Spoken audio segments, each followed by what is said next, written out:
Hello friends. जब से जोमेटो का आईपीओ आया, फिर अब मोबीक्विक का आईपीओ आने वाला है, पेटीएम का आईपीओ भी आने वाला है। सब लोगों के मन में एक क्वेश्चन है कि क्या लॉस मेकिंग कंपनीज आईपीओ ला सकती हैं।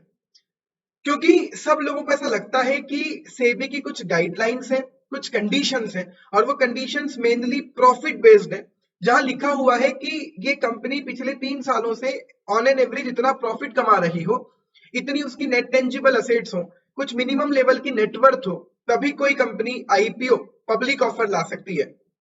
तो लोग ये क्वेश्चन कर रहे हैं कि क्या पिछले कुछ समय में सेबी रेगुलेशन चेंज हो गया? क्या सेबी ने इन लोगों के लिए, स्टार्टअप्स के लिए कोई रिलैक्सेशन दिया है? क्योंकि loss making company public offer कैसे ला सकती है, ये डाउट मुझसे बहुत पूछा जा रहा है। तो आज मैं उसी डाउट का आपको आंसर देने वाला हूं। और सेबी ने क्या कोई रिलैक्सेशन दिया है या गाइडलाइन में ही कहीं ना कहीं ऐसा रूट अवेलेबल है, हम डेफिनेटली उसकी बात करेंगे। तो सबसे पहले तो हम डेफिनेटली देख लेते हैं कि सेबी गाइडलाइन कहती क्या है। आईपीओ से रिलेटेड गाइडलाइन का नाम क्या है? SEBI regulation 2018 for ICDR, issue of capital and disclosure requirement. तो इसे हम आईसीडीआर रेगुलेशन 2018 कहते हैं। इस गाइडलाइन के रेगुलेशन नंबर 6 में लिखा हुआ है कि कौन सी कंपनी आईपीओ ला सकती है। कंडीशंस वहां 4 हैं, लेकिन हमारे काम की जो अभी डिस्कशन करने लायक है वो 3 कंडीशंस हैं जो हमें समझ लेनी चाहिए। रेगुलेशन 6(1) कहता है कि एक कंपनी अगर आईपीओ लाना चाहती है तो ये 3 कंडीशन फॉलो करनी है। कंडीशन नंबर 1, उस कंपनी की नेट टेंजिबल असेट 3 करोड़ रुपए हो पिछले तीनों सालों में। एवरेज भी नहीं, पिछले तीनों सालों में net tangible asset minimum 3 crore रुपए हो, और नॉन मॉनेटरी असेट हो minimum 50%। Non monetary assets like monetary asset एक लेवल से ज्यादा ना हो, मिनिमम 50% असेट नॉन मॉनेटरी होनी चाहिए। कंडीशन नंबर 2, कंडीशन नंबर 2 कहती है कि कंपनी का पिछले 3 सालों में एवरेज ऑपरेटिंग प्रॉफिट, जिसको आप डेफिनेटली एबिटा कह सकते हो या ईबीआईटी कह सकते हो, तो average operating profit, earning before interest and tax, ये मिनिमम होना चाहिए 15 करोड़ रुपए का एवरेज ऑपरेटिंग प्रॉफिट लास्ट 3 सालों में। थर्ड कंडीशन, नेटवर्थ 1 करोड़ रुपए होनी चाहिए पिछले तीनों सालों में। नेटवर्थ वही share capital plus reserve and surplus या total assets minus outsiders liabilities, ये नेटवर्थ मिनिमम 1 करोड़ रुपए की होनी चाहिए पिछले तीनों सालों में। तो आप कहोगे यही तो हम कह रहे हैं। हम यही तो कह रहे हैं कि केवल ये इतने अच्छे से जो प्रॉफिट कमा रही हैं, well established well settled companies ही आईपीओ ला सकती हैं। अब जोमेटो तो ये तीनों कंडीशन फुलफिल नहीं कर रहा, पेटीएम में भी ये तीनों कंडीशन फुलफिल नहीं हो रही है, मोबीक्विक में भी हमें नहीं लगता है कंडीशन फुलफिल हो रही होंगी। And how it is possible कि ये कंपनी आईपीओ ला सकती है? तो ऐसा नहीं है कि केवल रेगुलेशन 6(1) ही है। इसे आप कह सकते हो प्रॉफिट रूट। जब कंपनी वेल एस्टेब्लिश्ड है, वेल सेटल्ड है, अच्छे से प्रॉफिट कमा रही है, ये प्रॉफिट रूट है आईपीओ लाने का।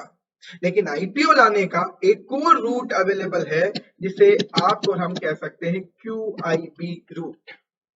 What is the meaning of QIB? Qualified institutional buyers, बड़े इंस्टीट्यूशनल बायर्स जिन्हें सेबी ने क्वालिफाई किया हुआ है to be called as a QIB, like हमारे म्यूचुअल फंड, इंश्योरेंस कंपनीज, हमारी बैंक्स, ये सब QIB है। और QIB रूट क्या कहता है कि अगर आप 6(1) नहीं फुलफिल कर पा रहे हो तो भी आप आईपीओ ला सकते हो, सब्जेक्ट टू आप 6(2) फॉलो कर लो। और 6(2) क्या कह रहा है? 6(2) के अकॉर्डिंग अगर आप 6(1) की कंडीशन फॉलो नहीं कर पा रहे हो, फिर भी आप आईपीओ लाना चाहते हो, तो ये 2 कंडीशन फुलफिल कर लीजिए। ऑफर लाइए बुक बिल्डिंग प्रोसेस के थ्रू। बुक बिल्डिंग प्रोसेस क्या होती है? जहां पर कंपनी प्राइस तय नहीं करती है, फ्लोर और कैप प्राइस बैंड तय किया जाता है, and depending on the bids made by investors final price तय होती है। बुक बिल्डिंग और ड्राफ्ट रेड हेरिंग प्रोस्पेक्टस से रिलेटेड ऑलरेडी मैं एक वीडियो पहले अपलोड कर चुका हूं, इस डिस्क्रिप्शन में भी आपको उसकी लिंक मिल जाएगी, इस वीडियो के डिस्क्रिप्शन के साथ में भी। तो बुक बिल्डिंग प्रोसेस के थ्रू आपको लाना होगा। And condition number 2, 75% of the net offer to the public आपको क्यूआईबी को अलॉट करना है। ये है इंटरेस्टिंग कंडीशन। 75% अलॉटमेंट किसको करना होगा? क्वालिफाइड इंस्टीट्यूशनल बायर्स को। तो यहाँ पर सेबी का लॉजिक ये है कि इवन कंपनी लॉस मेकिंग है, इवन कंपनी वेल एस्टेब्लिश नहीं है, लेकिन कंपनी की वर्थ है, कंपनी की ब्रांड इमेज अच्छी है, कंपनी का फ्यूचर प्रोस्पेक्ट अगर हमें ठीक लगता है तो डेफिनेटली उस कंपनी में क्यूआईबी पैसा लगा देंगे। और अगर क्यूआईबी 75% पैसा लगा ही रहे हैं तो रिटेलर के लिए तो वैसे भी बहुत कम बचा, आप और मुझ जैसे रिटेल इन्वेस्टर्स के लिए तो मैक्सिमम 25% बचा है, उसमें भी अभी नॉन इंस्टीट्यूशनल इन्वेस्टर्स भी आएंगे। तो नॉर्मल इन्वेस्टर्स के लिए यहाँ बहुत कम अलॉटमेंट होता है, तो रिस्क कम हो जाती है, क्योंकि ऑलमोस्ट सब्सटेंशियल पार्ट 75% तो क्यूआईबी को अलॉट करना है। तो अगर ऐसी कंपनी में QIB are ready to invest तो फिर हमें कोई रिस्क नहीं होनी चाहिए, ये सेबी का थॉट प्रोसेस है। और इसीलिए इस रूट के थ्रू ही सारी कंपनीज अभी आईपीओ लेकर आ रही हैं। Book building process and 75% of the net offer to the public का अलॉट करना है क्यूआईबी को। Net offer to the public क्या होता है? अगर एक कंपनी 100 करोड़ का आईपीओ लेकर आ रही है तो हर कंपनी को अपने आईपीओ में मिनिमम लेवल का प्रमोटर कंट्रीब्यूशन रिक्वायर्ड होता है। तो ऑलमोस्ट 20%, सपोज कीजिए 20 करोड़ रुपए तो प्रमोटर्स ही अक्वायर करेंगे, 20 करोड़ रुपए के शेयर्स तो प्रमोटर को ही अक्वायर करने, तो बचे कितने? 80 करोड़ रुपए के शेयर्स। इसी को कहते हैं नेट ऑफर टू पब्लिक, और इसका एटलीस्ट 75% मींस इस एग्जांपल में एटलीस्ट 60 करोड़ रुपए का अलॉटमेंट आपको करना पड़ेगा क्यूआईबी को। ऑफर साइज का 75 नहीं है, net offer to the public का 75% है। तो टोटल इश्यू साइज में से जब आप बाहर कर देते हो प्रमोटर्स का कंट्रीब्यूशन जितना भी वो कर रहे हैं, बचा हुआ है नेट ऑफर टू पब्लिक, इसका 75% क्यूआईबी को अलॉट करना है। अगर आप बुक बिल्डिंग मेथड से ले आते हो, मिनिमम 75% क्यूआईबी अप्लाई कर देते हो, उन्हें अलॉट कर देते हो, तो आप रेगुलेशन 6(2) के थ्रू एलिजिबल हो पब्लिक ऑफर लाने के लिए।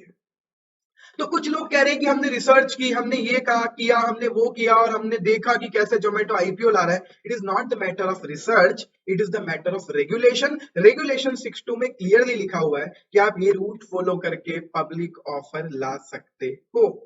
अगर आप 75% क्यूआईबी को अलॉट नहीं कर पाए, एक कंपनी का पब्लिक ऑफर आया, सब्सक्राइब तो बहुत ज्यादा हो गया, लेकिन क्यूआईबी ने 75% सब्सक्रिप्शन नहीं किया, रिटेलर्स ने बहुत ज्यादा सब्सक्राइब कर दिया, नॉन इंस्टीट्यूशनल इन्वेस्टर्स ने, हाई नेटवर्थ इंडिविजुअल ने अच्छा खासा सब्सक्राइब किया, लेकिन 75% क्यूआईबी ने सब्सक्राइब नहीं किया, तो फिर ऐसे केस में इनका ऑफर हो जाएगा फेल। मिनिमम 75% क्यूआईबी को अलॉट करना ही पड़ेगा।